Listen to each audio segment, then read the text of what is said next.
Open floors మరియు premium simplex houses రెండు కలిసిన ఒకే ఒక DTCB మరియు రేరా ప్రాజెక్ట్ ఈశాన్య ఇన్ఫ్రావారి SGR heights at Shad Nagar town 1200 SFTలో ఇల్లు కూడా కట్టేస్తున్నారు. 70% bank loan available. Contract number 8297044545. అంటే లక్ష్మీపార్వతి విషయం వచ్చినందుకు ఎక్కువగా ఆవిడ నేను ఎన్టీ రామారావు దగ్గర ఎందుకు వచ్చానంటే వాళ్ళ పిల్లలు ఎవరు పట్టించుకోలేదు, అనాథగా ఉన్నారు, అందుకే నేను వచ్చానండి అని చెప్తున్నారు. నిజమండి అది? కరెక్ట్ కాదులేండి, కానీ పిల్లలంటే వాళ్ళు గ్రోనప్ పీపుల్, వాళ్ళ ఫ్యామిలీస్ వాళ్ళు సపరేట్గా ఉన్నారు.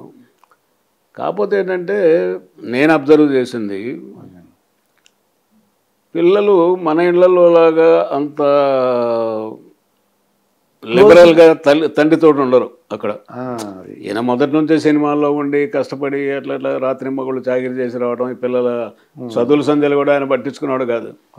ఆయనే చెప్పాడు ఒకసారి 2 సార్లు, MGR పిల్లల్ని కాలేజీల్లో చేర్పించేవాడయా, నేను పట్టించుకున్నాను కాదు అని. అందువల్ల మామూలు వాళ్ళు కూడా గ్రోనప్ చిల్డ్రన్ కాబట్టి వాళ్ళ ఫ్యామిలీస్ ఇబ్బందులు వాళ్ళకు ఉన్నాయి. ఆమె చనిపోవడం దురదృష్టం అండి. బసవతారకమ్మ గారు చనిపోవడం చనిపోవడం. ఆ తర్వాత అంటే పదవి ఉన్నంతకాలం వీళ్ళు ఉన్నారు, ఏది గవర్నమెంట్ సర్వెంట్స్ వాళ్ళు ఉంటారు కాబట్టి పెద్ద వేరే రకమైన ఇబ్బందులు లేవు. ఆయన ఓడిపోయిన తర్వాత ఆల్మోస్ట్ ఒంటరి అయిపోయినాడు ఆయన. ఇక ఆచారం స్టూడియోలో ఉండి ఆ టైంలో ఏమో ఎంటర్ అయింది. అంటే పిల్లలతో ఎలా ఉండి క్లోజ్గా, అంటే పిల్లలంటే చాలా ప్రేమ అండి ఆయనకు. కాకపోతే వాళ్ళు కూడా మామూలు మనలాంటి ఇళ్లలో తల్లిదండ్రికి ఉండే అంత రిలేషన్షిప్ ఉండేది కాదు. పిల్లలు కొంచెం డిస్టెన్స్ మెయింటైన్ చేసేవాళ్ళు. కొంతమంది పెళ్ళైన తర్వాత పిల్లలు వీళ్ళకి ఒక అబ్బాయి పుడతాడు, ఏదో అంటే అవతార పురుషులు అవుతాయి ఇలా ఏవో అనేవారండి, ఏ మందులు వాడారని ఉంటారండి కొంతమంది. అది నిజం అంటారా? ఆవిడ పెళ్లి చేసుకోవడానికి పెళ్లి చేసుకోవడం కాకపోయినా ముందు ఏదో జీవిత చరిత్ర రాస్తానని చెప్పి వచ్చింది. ఆయన ఒప్పుకోలేదు ముందు. నువ్వేంటి జీవిత చరిత్ర రాసేది, సీనారాయణ లాంటి వాడు రాస్తానంటేనే వద్దని చెప్పాను నేను అన్నారు. సరే, ఇంకా ఆయన ఒంటరిగా ఉన్నాడు కాబట్టి ఈవిడ అప్పుడప్పుడు రావడం, ఏదో మాట్లాడుకోవడం జరిగింది. ఒక స్టేజ్లో, అంటే మీరు అడిగారు కాబట్టి నేను చెప్తున్న వాస్తవాన్ని చెప్పకూడదు, ఆవిడ సమక్షంలోనే బాలకృష్ణ, నేను, పెద్ద ఆయన ఆచారం స్టూడియోలో, బ్రదర్ ఏంటి నాకు ఇప్పుడు మెంటల్ కంపానియన్షిప్ రావాలి, ఈ వయసులో నాకు కోరికలు ఏముండవు కదా, ఓకే నేను ఏమైనా పెళ్లి చేసుకోవాలనుకుంటున్నా అని చెప్పేశాడు ఆయన. చెప్పేశాడు మాకు ఆచారం స్టూడియో కూడా చెప్తున్నా కదా. వాస్తవానికి ఆ రోజున మా ఆదివారం, అది డ్రైవర్ రాలా, నా కొడుకు డ్రైవ్ చేస్తా ఉంటే పోయాం మేము. సార్ ఇప్పుడు పెళ్లి చేసుకోవడం అవసరమా లేదా అనేది మేము చెప్పదలుచుకోలేదు, అది మీ వ్యక్తిగత వ్యవహారం, ఈవెంట్ చేసుకుంటారా ఇంకొకళ్ళు చేసుకుంటారా అనేది దానికసేపు పక్కన పెడదాము. మీకు ఇప్పుడు 73 సంవత్సరాలు 72 సంవత్సరాలు వచ్చినాయి, మీ మనవరాళ్ళకు పెళ్లి చేసే వయసు. మీరు ఇప్పుడు పెళ్లి చేసుకుంటే పబ్లిక్ అప్రిషియేట్ చెయ్యరు. ఓకే చేశారు అనుకుంటాం. ఆవిడ అవతల ఒక భర్తకి ఇల్లాలు, వీరగంధం సుబ్బారావు గారు, అతనికి ద్వారా ఒక కొడుకున్నాడు. అతను ఇప్పుడు అప్పలో హాస్పిటల్లో డాక్టర్, కోటేశ్వరరావు అని. ఇప్పుడు అతనికి విడాకులు ఇచ్చి, ఒక 70 సంవత్సరాల వయసు ఆయనకి విడాకులు ఇచ్చి, ఇంకొక 70 సంవత్సరాల వయసు ఆయన పెళ్లి చేసుకోవాలంటే ఏ కారణంతో చేసుకుంటారు? మీరు అర్థం చేసుకోండి. అది ఏదో రాజకీయ కోరికలో, డబ్బు కోరికో, ఇంకోటో ఉంటుంది కదా. అవునండి. అదేం కాదు బ్రదర్, నాకు నా ఇంట్లో మంచి చెడు చూసేవాళ్ళు ఎవరు లేరు, మీకు తెలుసు కదా, అందువల్ల చేసుకోను, అది మీ ఇష్టం అండి, వ్యక్తిగత వ్యవహారం. అంటే ఈ లక్ష్మీపార్వతి గారు ఎందుకు వచ్చారంటారు? ఐడియా ఎందుకు ఇంత చేరుగా అయ్యారు? లేకపోతే ఆవిడకి ఆశలండి అంతే. ఇప్పుడు 70 ఏళ్ల ముసలోడిని వదిలేసేసి ఇంకో 70 ఏళ్ల ముసలోడిని ఎందుకు చేసుకుంటారండి ఎవరైనా? రాజకీయ కోరికలు కావచ్చు, అది తర్వాత సీఎం కావాలనే కోరిక కావచ్చు, డబ్బులు వస్తాయి కావచ్చు, కారణం ఏదన్నా కానీ. ఇంకా ఎవరో ఒకళ్ళిద్దరు చెప్పారని కూడా విన్నా నేను. ఏది మీరు అన్నారు కదా, ఒక భరతుడు అనేవాడు పుడతాడు, వాడు భారతదేశాన్ని పరిపాలిస్తాడు. ఉమ్, ఏవో మాయమాటలు చెప్పేవాళ్ళు ఉంటారండి. ఆ వయసులో పిల్లలు ఎట్టబడతారండి? పుట్టినా కూడా వాడు పెరిగి పెద్దవాడైపోయి రాజ్యాధికారానికి వచ్చేంత స్థాయి ఉంటుందా? అవకాశం ఉంటుందా? ఉమ్, అట్లా జరిగిపోయింది ఆయన పాపం. ఉమ్, అందువల్లే ఎంత పెద్ద గొప్పవాడైనా ఏదో షేక్స్పియర్ సినిమా వీటిల్లో నాటకాల్లో ఒక వీక్నెస్ ఉంటుంది. ఈ ప్రతి హీరోకి ఒక వీక్నెస్ ఉంటుంది. అవునండి. ఆయనకు ఆ వీక్నెస్ తోటి ఉమ్, నన్ను అడిగితే చాలా దురదృష్టమైన చావు అయింది. ఉమ్, అంత గొప్ప మనిషి ఆ విధంగా చనిపోయి ఉండకూడదు. అవునండి. విశ్వామిత్ర సినిమా ఉమ్, ఎందుకండి విశ్వామిత్ర సినిమా తీయటం ఆ వయసులో? ఉమ్, దాదాపు 65 సంవత్సరాల వయసు వచ్చిన తర్వాత ఉమ్, ఒకరోజు గండిపేట పోతున్నాము. లేట్ బివి మోహన్ రెడ్డి అని ఎక్స్ మినిస్టర్ ఉండేవాడు చూడండి, అవునండి. కర్నూలు ఆయన. అవును. నేను కర్నూలులో పనిచేసేటప్పటి నుంచి నాకు తెలుసు అతను. కొద్దిగా జాతకాలని చెప్తారండి ఆయన. ఆయన, నేను, పెద్ద ఆయన ముగ్గురమే కారులో. ఆయన ఏం చేశాడు అంటే కొంతమంది పొగడతలకి అట్లా లొంగిపోతాడు ఆయన. అది నేను చెప్పదలుచుకున్న పాయింట్. అది అన్నగారు మీరు సినిమాలు మానేసిన తర్వాత సినిమాలు చూడటం లేదండి ఎవరు, ఉమ్, మనం సినిమా తీయాలండి అన్నాడు. ఉమ్. ఆయన ముసిముసి నవ్వులను అవుతున్నాడు ఈయన వెనక సీట్లో. అంటే మనసులో కోరుకుందండి సినిమా ఇంకా యాక్ట్ చేయాలని ఉంది. కోరుకుంది ఆయన, బేసిక్గా ఆర్టిస్ట్ కదా. ఉమ్, నేను నాకు కోపం వచ్చి, మోహన్ రెడ్డి గారు పొగడతానే కూడా పరిమితం ఉందండి, సినిమాలు చూడలేదంటారు, సినిమాలు చూడకపోతే ఇన్ని సద్దినోత్సవాలు ఎట్లా అవుతున్నాయండి, ఇన్ని సినిమాలు ఎట్లా రిలీజ్ అవుతున్నాయండి, ఏం మాట్లాడుతున్నారు మీరు?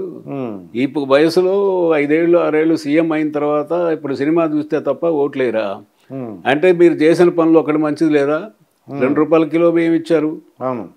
పట్వారీ వ్యవస్థను రద్దు చేశారు, అవును. ఆడపిల్లలకు మొట్టమొదటిసారి దేశంలో ఆస్తి హక్కు ఇచ్చారు, ఉమ్, గుడిసెలు కాదు పేదవాడు కూడా ఆత్మాభిమానంతో బతకాలి, పక్కా ఇళ్ళు కట్టాలని దేశంలోనే మొట్టమొదటి పక్కా ఇళ్ళు నిర్మించింది ఎన్టీఆర్. ఉమ్, పేదవాళ్ళు ముఖ్యంగా వెనకబడిన కులాల వాళ్ళు ఆర్థికంగా రావాలంటే ముందు విద్యాపరంగా వాళ్ళ అభివృద్ధిలోకి రావాలని గురుకుల పాఠశాలని ఒక్క సంతకంతో 100 పాఠశాలను ప్రారంభించాడు ఆయన. ఉమ్, ఇట్లా చెప్పుకుంటూ పోతే చాలా ఉన్నాయండి. అని పట్టాదారు పాస్బుక్లు ప్రారంభం చేసింది ఆయన ఉమ్, రైతులకి ఆస్తి హక్కు మీద. తిరుపతిలో నిత్యాన్నదానాన్ని ప్రారంభించింది ఆయన. ఉమ్, ఇన్ని గొప్ప పనులు చేసిన తర్వాత సినిమా తీస్తే తప్ప మనకు ఓటు రావుంటారు ఏందయ్యా, ఏ నువ్వు మాట్లాడేది ఉమ్, అని నేను ఈయనేం మాట్లాడలా, ఎన్టీఆర్ పాపం ఉమ్, అంటున్నా. చివరకు అతను చెప్పిన మాటతోటే సినిమా మొదలుపెట్టాడు. నేను నిజాయితీగా చెప్తున్నానండి, ఉమ్, ఆ సినిమా షూటింగ్ వ్యవహారం చూస్తుంటే మాకు చాలా ఎంబరాసింగ్గా ఉండేది. ఉమ్. కొద్దిగా ఇబ్బందిగా, చాలా ఇబ్బందిగా ఉంటుందండి. చీఫ్ మినిస్టర్ ఏంటి, అదే ఆ సినిమా లేడీ ఎవరు, నార్త్ ఇండియన్ ఆర్టిస్ట్, ఆవిడ రావడం, ఈ కౌగులించుకోవటాలు, ఈ వ్యవహారాలు, ఆఫీసర్లేమో ఫైల్స్ పట్టుకొని వచ్చి అక్కడ గేట్ దగ్గర ఉంటారు, ఇవన్నీ చాలా ఎంబరాసింగ్గా ఉంది. ఉమ్, అది ఒక కారణం ఉమ్, ఓడిపోవటాను. అదే. ఉమ్, ఇవన్నీ క్యుములేటివ్ ఎఫెక్ట్ అనమాట. అది కాదు ఇది ఇది ఇది అని ఉమ్, ఇట్లా. కాకపోతే ఆయన దగ్గర ఉన్న గొప్పతనం ఏంటంటే నిజాయితీ అండి. ఉమ్, 100% నిజాయితీ మనిషి. తన రూపాయిని తను ఎంత జాగ్రత్తగా చూసుకుంటాడో ప్రభుత్వ సొమ్మును కూడా అట్లే అదే అన్నమాట. చూస్తాడు. ఉమ్, 1 రూపాయి కూడా అనవసరంగా ఖర్చు పెట్టాడు ప్రభుత్వ సొమ్ముని. ఇప్పుడు ఎన్నోసార్లు ఢిల్లీకి అటు ఇటు ఫ్లైట్లో పోయాం కదా, ఉమ్, ఎకానమీ క్లాసే ఆయన ఉమ్, టికెట్. ఓకే. ఇప్పుడు ఎకానమీ ఉంటుంది, ఎగ్జిక్యూటివ్ ఉంటుంది, బిజినెస్ క్లాస్ 3 ఉంటాయి కదా. అవునండి. సో దానికంటే ఎగ్జిక్యూటివ్ క్లాస్ కొంచెం ఎక్కువ రేటు, అవునండి. బిజినెస్ క్లాస్ ఇంకొంచెం ఎక్కువ. అవును. సరే ఫ్లైట్లో జనరల్గా సీట్లు కనుక ఖాళీగా ఉంటే నేను వెనక్కి కూర్చుంటాను, ఫుల్గా కనుకుంటే ఆయన పక్కనే ఒకే సీట్లో ఇద్దరం కూర్చుంటాం. ఆ ఎయిర్ హోస్టెస్లు వచ్చి, సార్ పక్కన అంత ఖాళీ ఉంది, బిజినెస్ క్లాస్ ఖాళీగా ఉంది, ఇది కూడా మన ఎగ్జిక్యూటివ్ క్లాస్ ఖాళీగా ఉంది, లెగ్ స్పేస్ బాగుంటుంది, మీరు వచ్చి అక్కడ కూర్చోండి సార్, రిలాక్స్ అవ్వచ్చు అండి. థ్యాంక్స్ అమ్మా, ఐ రిప్రజెంట్ కామన్ మ్యాన్. ఇట్లానే వాడండి. ఎవడండి వాళ్ళ సీఎంని అడగమనండి, ప్రతివాడు సొంత సొమ్ము అన్నట్టుగా స్పెషల్ ఫ్లైట్లు వేసుకొని పోతున్నారు. అవునండి. ప్రజల సొమ్ముతోటి జలసాలు చేస్తున్నారు. ఆయన ఐ రిప్రజెంట్ కామన్ మ్యాన్. అది డబ్బులు అనవసరంగా ఖర్చు పెట్టను. ఐఆమ్ కంఫర్టబుల్ హియర్ అన్నట్టు గొప్ప మనిషి ఆయన. అలాగే ఈవెన్ లక్ష్మీపార్వతిని పెళ్లి చేసుకున్న తర్వాత కూడా ఆయన సీఎంతో పాటు సీఎం భార్య వెళ్ళొచ్చు కదా ప్రభుత్వ సొమ్ము మీద, కానీ ఆయన తన అకౌంట్ నుంచి ఆమెకు టికెట్ తీసేవాడు. అంతకంటే నిజాయితీ ఏడుందండి ఈ రోజుల్లో.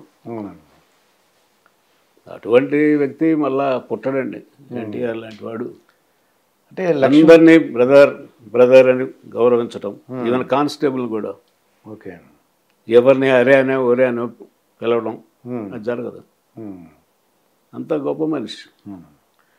అయితే ఆఖరిగా అసలు ఎన్టీ రామారావు గారి విషయం తీసుకుందామండి. ఆయన దినచర్య ఎలా ఉండేది ఆఖరిగా చెప్పండి సార్. అసలు ఏంటి మార్నింగ్ ఎప్పుడు మీ దగ్గర ఒక 6 సంవత్సరాల వరకు వర్క్ చేస్తారు ఆయన. అసలు ఇలాగా దినచర్య ఎలా ఉండేది? ఆయన దినచర్యలో మార్పు లేదండి. రాత్రిపూట 10 గంటల వరకు మేలుకొని ఉన్నా 3 గంటలకు లేస్తాడు, 2 గంటలకు పడుకున్నా 3 గంటలకు లేస్తాడు.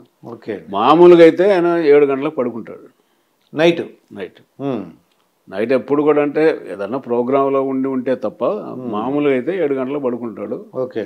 3 గంటలకు లేస్తాడు, 3:30కు లేస్తాడు బ్రహ్మ ముహూర్తం అనేది. ఓకే. 1 గంటన్నర 2 గంటల పాటు వ్యాయామం చేస్తాడు. వ్యాయామం అంటే ఏంటి? ఫిజికల్గా బస్తీలు తీస్తాడు, తర్వాత యోగా బాగా చేస్తాడు, చెమటలు పట్టిపోతాయి. ఓకే. ఇంకా తర్వాత స్నానం అది చేసేసి 5 గంటలకి బ్రేక్ఫాస్ట్ కూడా ఫుల్గా తింటాడు. కోడి తింటాడు ఆయన, ఏ అనుమానం లేదు. మనల్ని కూడా అక్కడ తినమంటాడు. అంటే బ్రేక్ఫాస్ట్లోనా లేకపోతే బ్రేక్ఫాస్ట్లోనైనా లంచ్లోనైనా ఎప్పుడే అవైలబుల్ ఉంటే తినేస్తాడు. అది అంటే నాటుకోడి ఇష్టం అంటారా మళ్ళీ మామూలు చికెన్? నాటుకోడి తింటాడు. తర్వాత ఇక లేచిన తర్వాత 5 గంటలు దాటిన తర్వాత ఇంకా ఇంటర్వ్యూల కోసం ఎదురు చూస్తుంటారు. ఎవరు ఆఫీసర్లు ఎవరు వస్తారు కదా ఆడ నుంచి. ఇక మామూలుగా మధ్యాహ్నం లంచ్ కూడా పెద్దగా తిండు ఆయన, రైస్ పెద్దగా తిండు. ఇక తినకూడదంటూ లేదు ఆయనకు. ఓకే. ఇప్పుడు ఎన్ని ప్రాబ్లమ్స్ ఉన్నా, షుగర్ ఉన్నా, లేకపోతే బీపీ ఉన్నా, హార్ట్ సర్జరీ అయినా జిన్ను దగ్గర నుంచి వెన్నపూస దగ్గర నుంచి స్వీట్ల దగ్గర నుండి అన్ని తింటాడు ఆయన. ఓకే. ఏ తినకూడదు మనలా అంటాడు షుగర్ వాళ్ళం, అన్ని తింటాడు ఆయన. అవన్నీ కూడా ఈ ఎక్సర్సైజ్ దెబ్బకి అది అవుతా ఉంటాయి, న్యూట్రలైజ్ చేయమాట. మధ్యాహ్నం పడుకునేవారు అంటారా? మధ్యాహ్నం పడుకోవటం ఎప్పుడు ఉండదండి. ఇంకా నైట్ ఎవరు లేకపోతే కాసేపు. కాకపోతే ఆయనకు ఒక అదృష్టం ఏంటంటే 5 నిమిషాల్లో గాఢ నిద్రలో పోతాడు ఆయన. ఓకే. ఫ్లైట్లో పోతున్నా, నేను హెలికాప్టర్లో పోతున్నా 5 మినిట్స్లో మంచి నిద్ర పడతాడు. మరి ఫ్రెష్గా వస్తుంది మొహం. అది మన వల్ల కాదు. అది కష్టం మాత్రం అంత మాత్రం కష్టపడేటువంటి మనిషిని మనం చూడలేమండి. అది ఒక్కోసారి మనకనిపిస్తుంది ఎందుకు ఇంత కష్టపడుతున్నాడైనా, మగటం లేని మహారాజుగా బతికాడు, సినిమాల్లో అనుభవించని ఆనందం లేదు, రాని పేరు లేదు, డబ్బు ఉంది, అన్నీ ఉన్నాయి కదా, ఎందుకు ఇంత కష్టపడిపోతాడో అనుకుంటాం మనం కూడా. కాకపోతే ఆయన నేచర్ అలాంటిది. సార్ ఇది ఇప్పుడు ఎన్టీ రామారావు గారు తన చైతన్య రథాన్ని వాళ్ళ కొడుకు రన్ చేశారంటున్నారండి, హరికృష్ణ. అలాగే బాలకృష్ణతో ఎలా ఉండేవాడు? తన అంటే ఈ సినిమా రంగం తన యొక్క వారసుడేమో బాలకృష్ణ అని చెప్పారండి. అలాగే సినిమా రాజకీయంగా అది అయితే సినిమా వారసుడు అయితే బాలకృష్ణ. హరికృష్ణ గురించి అసలు ఎలా మాట్లాడేవారు? ఆయన కొద్దిగా అగ్రెసివ్గా ఉన్నట్టు అనిపించేదండి మాకు చూడడానికి. అంటే హరికృష్ణ ఎప్పుడు కూడా నేను ఒక చీఫ్ మినిస్టర్ గారి కుమారుడినని, ఒక ఎన్టీఆర్ అంటే గొప్ప ఫ్యామిలీలో నేను ఒక సభ్యుడినని ఏ రోజు అతను గర్వపడటం కానీ ఆ విధంగా బిహేవ్ చేయటం కానీ ఉండేది కాదు.